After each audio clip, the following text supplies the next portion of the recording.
السلام عليكم ورحمة الله وبركاته. سودة وضع ما أنت وحنا vocabulaire numéro 17 كلمة لقينا حكم ده un problème, une solution, la religion, la réunion, le choix, les restes, la construction. Un problème في Somali waa dhibaato. Une solution marka soo horjeeda oo ah xal. La religion diin ama diinta.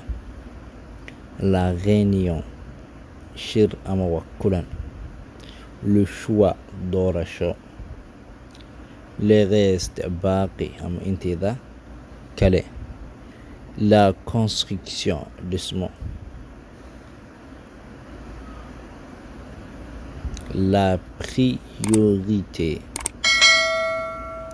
un délai, un conducteur, un traducteur, un écrivain,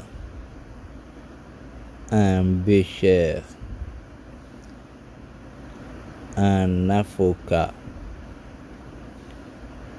un juge.